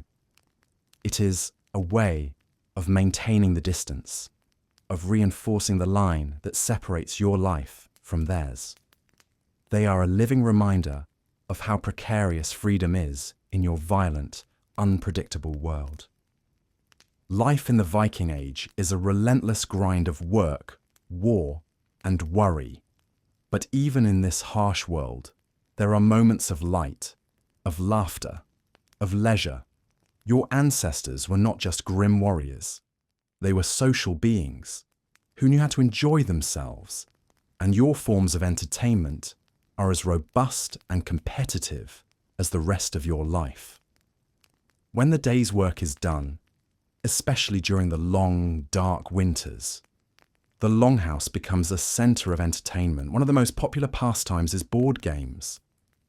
You are an avid player of Hnefatafl, or King's Table, a complex game of strategy that is far more than simple diversion. It is a mental battle, a game of tactics that pits a defending king and his small guard against a larger force of attackers. It teaches you to think strategically, to sacrifice pieces for a greater goal, and to anticipate your opponent's moves. It is a game that mirrors the realities of Viking warfare. A smaller, well-defended force can outwit a larger, more aggressive one. Dice games are also common, played with dice made from bone, antler, or walrus ivory. These are games of pure chance, and you often gamble for small stakes. A polished stone, a piece of silver, or your turn at the next chore. Music is a part of every celebration. You listen to the sounds of the lyre, the harp, and the flute. The skalds, your poets, are the rock stars of your era. They don't just recite poetry, they perform it, their powerful voices weaving intricate tales of gods, heroes, and battles, all set to the complex rhythms and alliterative verse of your language. Their words can bring fame or shame, and a great skald is a treasured member of any jarl's court. Physical contests are a constant source of entertainment and a way to prove your strength and honor. You wrestle with the other young men, your bodies slick with sweat, in contests that are both play and serious competition. You have swimming races in the freezing waters of the fjord, and horse fights, where stallions are pitted against each other in a brutal and bloody spectacle. And of course, there is drinking. Feasts are loud, boisterous affairs fueled by copious amounts of ale and mead, a sweet, fermented honey wine. Drinking contests are common, and to be able to hold your liquor is a sign of manliness. These feasts are a time for storytelling, for boasting of your deeds, for forging bonds with your kinsmen, and for letting off the steam of a hard life. Your leisure is not soft or passive. It is loud, competitive, and communal. It is another way in which you test yourself, connect with your community, and celebrate the fierce, vibrant spirit of your people. It sits on the water like a living creature, a slender, elegant beast of wood and iron. It is the longship, the pinnacle of your people's ingenuity, and the engine of the Viking Age. It is your chariot, your home, and your weapon. And from a young age, you learn to regard it with a mixture of awe and reverence. You watch the shipbuilders at work on the shore, their axes and adzes shaping the long oak planks with a skill that seems almost magical. The longship is a masterpiece of design. It is clinker-built, meaning the planks overlap and are fastened with iron rivets, creating a hull that is both incredibly strong and remarkably flexible. This flexibility allows it to ride the waves of the open ocean, bending and twisting with the water rather than breaking against it. It is long and narrow, with a shallow draft, which means it can sail in deep seas, but also navigate shallow rivers, allowing you to strike deep into the heart of enemy territory, far from the coast. It is powered by a single, massive square sail, woven from the wool that the women of your community have spent years spinning and weaving. The sail can be raised and lowered quickly, and it allows you to travel vast distances with the wind at your back. But when the wind dies, or when you need to maneuver in tight spaces, the ship is propelled by the raw muscle of its crew. You take your place on one of the rowing benches, your hands gripping the rough wood of the oar. Rowing is grueling, back-breaking work, a rhythmic torment that goes on for hours, even days. You row in unison with the other men, your bodies moving as one, the beat of the rowing a kind of hypnotic, painful drum. Life on board a longship is cramped, wet, and miserable. There are no cabins, no shelter from the elements. You sleep on your sea chests, which also serve as your rowing benches. You are exposed to the lashing rain, the freezing spray, and the relentless sun. The ship is an open boat, and in a storm, you are constantly bailing water to keep from sinking. Your food is dried fish, hard bread, and sour water stored in leather bags. There is no privacy, no comfort, just the constant companionship of 40 other smelly, seasick, and irritable men. And yet, there is a kind of magic to it. You feel the raw power of the ocean beneath you. You see the stars at night with a clarity you have never known on land. You feel the camaraderie of the crew, a bond forged in shared hardship and a common purpose. The longship is more than just a boat. It is a symbol of your people's ambition, their courage, and their restless spirit. It is the tool that allows you to be explorers, traders, and raiders. It is the vessel that carries you to glory, to wealth, and, for many, to their deaths. It is the heart of your world which once seemed to be defined by the fjords and forests of your homeland, has suddenly expanded.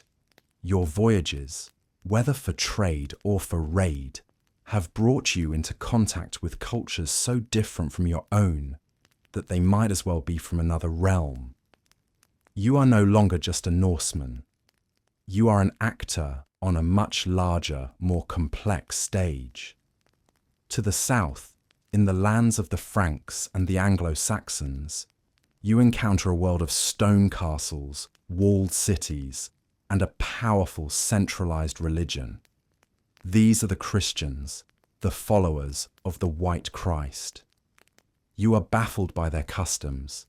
They worship a single, invisible God, who they claim was executed like a common criminal. Their priests are celibate, a concept you find both bizarre and pitiful. Their warriors fight on horseback, encased in heavy iron armor, a stark contrast to your own lighter, more mobile style of warfare. You trade with them, exchanging your furs and amber for their wine, silk, and silver. But you also raid them. You see their great stone churches, filled with gold and treasure, and defended only by unarmed monks, as invitations to plunder. You do not understand their God, but you certainly appreciate his taste in silverware. To the east, your people have sailed down the great rivers of what will one day be Russia, trading and raiding their way to the rich and powerful civilizations of the Byzantine Empire and the Islamic caliphates. Those who travel this route, the Varangians, return with tales that sound like fantasy.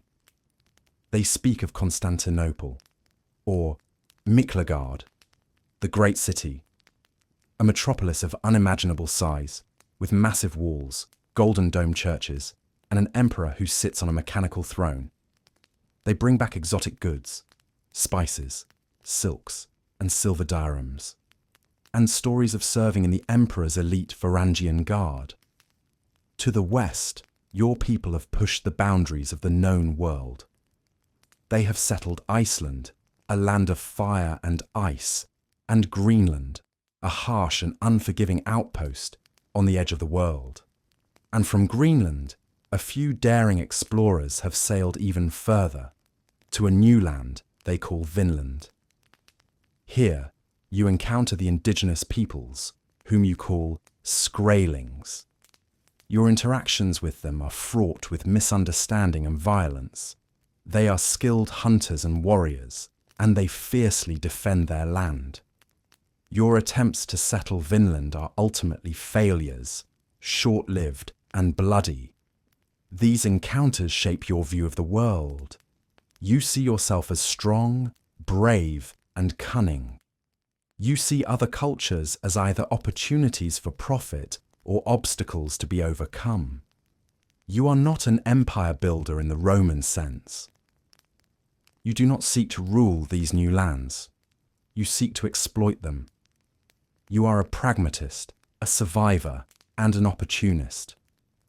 The wider world is a vast and dangerous treasure chest, and you have the longship and the courage to pry it open. Your society is governed by a complex web of laws, customs, and a fierce sense of personal honor. But what happens when someone breaks those laws? When they commit a crime so heinous that they can no longer be tolerated within the community? The answer is not a prison sentence. In your world, there are no prisons. The answer is something far more terrifying. Outlawry. Outlawry is the ultimate punishment, a sentence that effectively erases a person from society. To be declared an outlaw, or skogameder, forest man, is to be stripped of all your rights, all your property, and all your legal protections. It is a kind of living death. The sentence is passed at the Thing, the public assembly, for the most serious of crimes. Premeditated murder, oath-breaking, or a refusal to pay a legally mandated fine. Once you are declared an outlaw, your life is forfeit. Anyone can kill you without consequence. In fact, they are often rewarded for doing so. You are no longer a person. You are a wolf to be hunted down. Your property is confiscated. Your family is shamed. And your name is cursed. You are forced to flee into the wilderness, to live in the forests and mountains, a solitary fugitive. You must survive by hunting, stealing, and constantly looking over your shoulder. You are cut off from all human contact, from the warmth of the longhouse, from the community that once defined your existence. It is a life of unimaginable hardship and loneliness. A full outlawry is a permanent sentence. But there is also a lesser form, Fjörbaugsgarder, a 3-year exile. If you are sentenced to this, you are given a short period of time to leave the country. If you can survive for 3 years in a foreign land and then return, your rights can be restored. But those 3 years are a perilous journey, and many do not make it back. The concept of outlawry serves a crucial function in your society. It is a powerful deterrent, a way to maintain social order in a world without a professional police force. The fear of being cast out, of being utterly alone and unprotected, is more powerful than any physical punishment. It reinforces the importance of community, of loyalty, and of upholding the law. You have seen men declared outlaws. You have seen them flee into the woods, their faces a mask of terror. And you have seen their bodies brought back, slain by a neighbour eager to claim the bounty. You learn a valuable lesson. In the Viking Age, the only thing more dangerous than a man with a sword is a man with no one to stand beside him. The community is your shield. and to lose it is to lose everything. The fire in your joints burns hotter than the one in the hearth. Your back, once straight and strong as an oak stave, is now a bent and aching question mark. Your hands, which once gripped an axe with unshakable force, now tremble as you lift a drinking horn. You have made it to your 40s, and in your world, that doesn't make you middle-aged. It makes you an elder. You have survived. You have outlived the plagues, the famines, the raids, and the countless daily dangers that claimed so many of your friends and kinsmen. You are one of the lucky few, a walking monument to resilience. And with that survival comes a new kind of status. You are no longer a warrior in the front lines or a laborer in the fields. Your physical strength has waned, but it has been replaced by a different kind of power, the power of wisdom and memory. You are a living library, a repository of your people's history, laws, and customs. The young men and women now come to you for advice. They ask you about the old ways, about the meaning of a particular rune, about the proper way to conduct a sacrifice, or about the genealogy of a family they wish to marry into. Your words carry the weight of experience, and they are listened to with a reverence you never received in your youth. In the long winter evenings, it is you who now sits in the seat of honor by the fire. It is your voice that silences the room as you begin to recite the sagas. You tell the tales of your own youth, of the great raids you participated in, of the strange lands you saw, of the heroes you fought alongside. Your stories are not just entertainment. They are a vital part of the community's identity, a way of connecting the present generation to the glories and the sorrows of the past. You are a guardian of tradition. You ensure that the old rituals are performed correctly, that the gods are given their due, and that the laws are upheld at the thing. Your judgment is sought in disputes, and your role as a mediator is crucial to maintaining peace within the community. But your old age is not a gentle, golden twilight. It is a daily struggle with the frailties of your own body. You are in constant pain. Your teeth are worn down to stumps. Your vision is failing. You are dependent on your children and grandchildren for your care. You know that you are a burden, and you fear the day when you will become too weak to contribute. And you are haunted by the ghosts of your past, the faces of the men you killed, the friends you lost. You have seen so much death that it has become a familiar companion. You spend your days carving wood, telling stories, and watching the next generation make the same mistakes you did. You are respected, you are honored, but you are also a relic, a living reminder of a world that is slowly fading. You have earned your rest, but you know it will be a short one. A new sound is drifting across the fjords, a sound that is both strange and unsettling.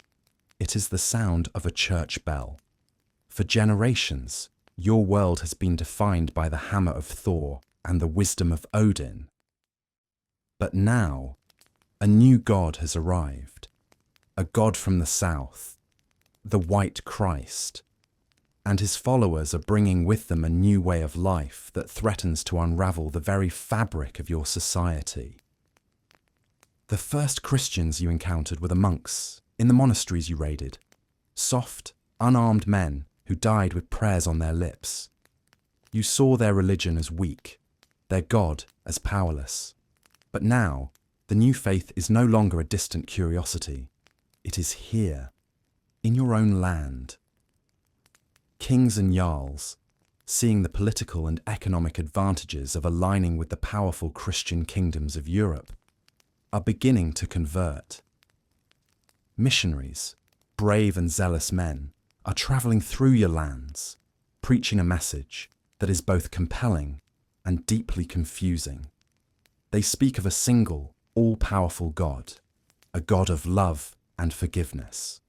This is a radical departure from your own pantheon of flawed, warlike deities. They speak of sin and salvation, of a heaven and a hell, concepts that are foreign to your worldview of Valhalla and hell. They tell you that your own gods are false idols, demons to be cast down. This is an insult to your ancestors, to your traditions, to everything you hold sacred. The new religion brings with it a new set of rules. It forbids infanticide, the exposure of unwanted children. It condemns raiding and blood feuds. It preaches monogamy and humility, values that clash with your own warrior ethos of honor, vengeance, and personal glory. The conflict is not just religious, it is cultural.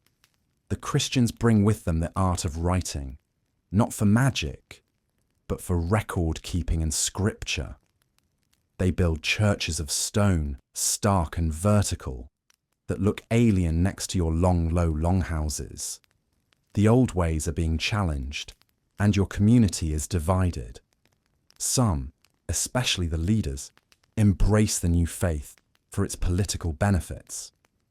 Others cling fiercely to the old gods, seeing the Christians as a threat to their identity and their freedom. Families are torn apart. Fathers and sons, mothers and daughters, find themselves on opposite sides of a great spiritual divide. You see the old sacred groves being cut down, the statues of Thor and Freya being smashed. You hear the stories of forced conversions, of baptisms at sword point. The world you knew, the world of sagas and sacrifices, is fading. A new era is dawning, one of monotheism, of kings with divine right, of a new moral code. You are caught between two worlds, and you know that you must choose a side. The hammer and the cross are at war for the soul of your people. The world is changing faster than you can understand. The raids that defined your youth are becoming less frequent, less successful. The kingdoms of Europe have grown stronger, their castles more formidable, their armies more organized. The old way of life, the cycle of raiding and trading, is becoming unsustainable. A new model is emerging, one based on centralized power, on agriculture, and on integration with the Christian states to the south. The great Viking age is not ending with a cataclysmic battle like Ragnarok. It is slowly, inexorably fading, like the tide going out. The rise of powerful, unified kingdoms in Denmark, Norway, and Sweden is changing the political landscape. The local jarls and chieftains who once ruled as independent lords are being forced to swear fealty to a single king. The old, decentralized system of power is being replaced by a more feudal structure. Kings, with the backing of the church, are consolidating their power, collecting taxes, and raising national armies. The old freedoms of the carls are being eroded. The thing, once the center of legal and political life, is losing its authority to the king's court. You are no longer just a member of your local community, you are a subject of a kingdom. The economic focus is shifting from plunder to production. The wealth that once flowed from raids is now being generated by farming and trade. New towns and cities are growing, centered around markets and churches. Your life is becoming less about the warrior's path and more about the farmer's toil.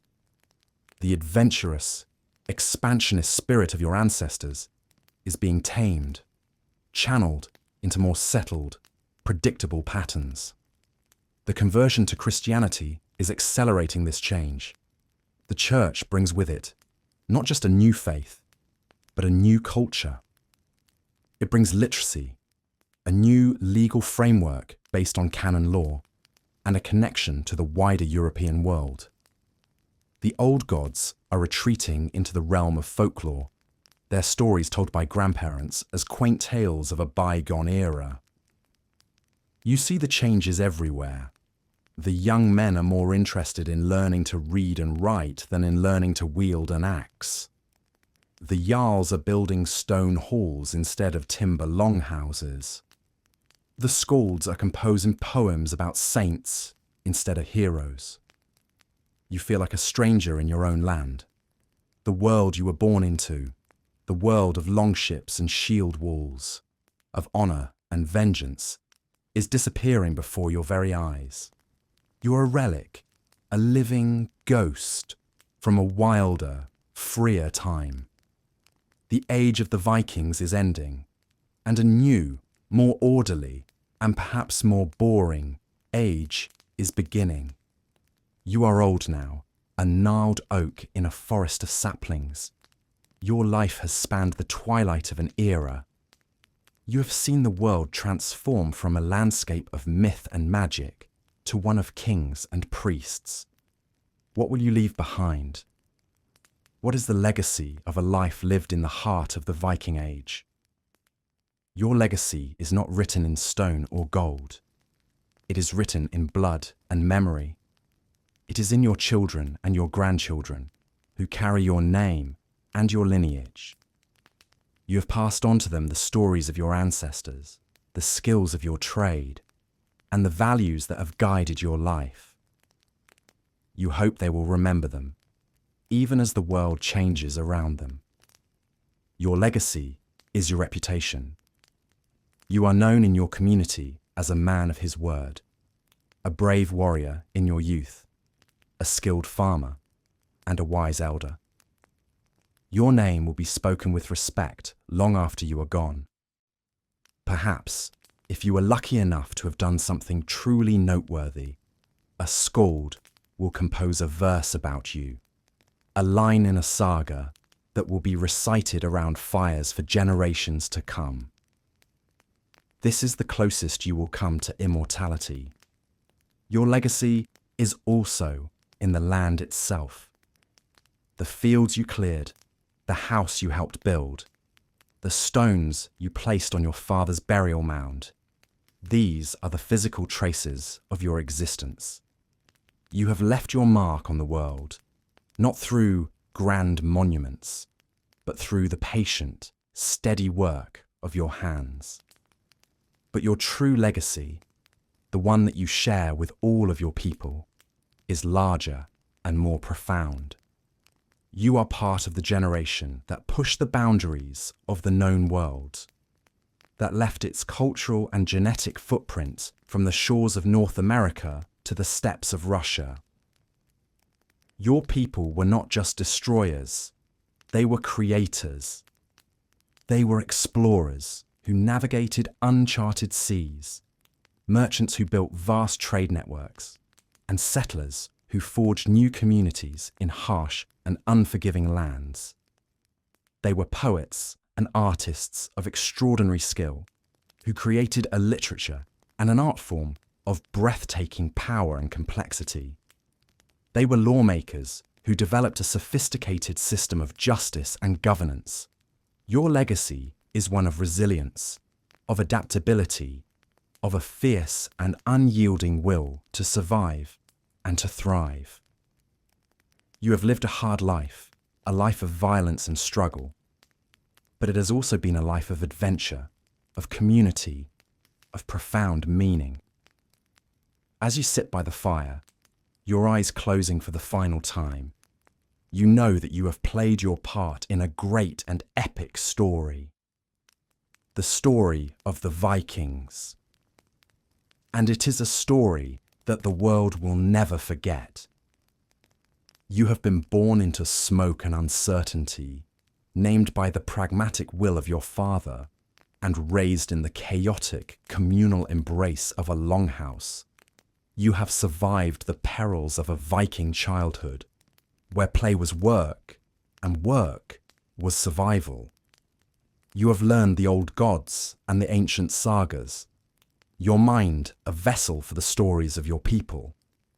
You have felt the cold weight of a real axe in your hands at 12, the binding ties of an arranged marriage at 15, and the terrifying thrill of your first raid at 17. You have known the salt of the sea, the smell of blood, and the taste of silver. You have navigated a world of strict honor and brutal justice, where a man's worth was measured in his courage and a woman's in her resilience. You have huddled through the endless dark of winter, sustained by dwindling food stores and the flickering light of heroic tales. You have stood in the thing and witnessed law made not by books, but by the oaths of free men. You have seen your world tremble and change as the cross began to supplant the hammer and the old ways gave way to new kingdoms. You have lived a life that, to a modern mind, seems impossibly harsh, a relentless gauntlet of hardship and violence. And yet, this was not a life without joy. It was a life of deep community, of fierce loyalty, of profound connection to nature and to the unseen world of gods and spirits. It was a life where every day was an adventure, where your actions had immediate and tangible consequences, and where you were a vital part of a story much larger than yourself. The romantic myth of the Viking, the horned-helmeted barbarian, is a crude caricature of a far more complex reality. You were not a simple brute. You were a farmer, a sailor, a craftsman, a poet, a merchant, a lawmaker, and yes, a warrior. You were part of a dynamic and sophisticated culture that left its mark on the entire world. Your life was short, it was brutal, but it was lived with a passionate intensity that echoes down through the centuries. You did not just exist. You strode across the earth and the sea, and you dared the gods and fate to stop you. Your childhood was not a gentle beginning, but a forging, a process that hammered you into a tool capable of carving a life out of a hard and unforgiving world. You are a product of the Viking Age, and the world is still telling your story.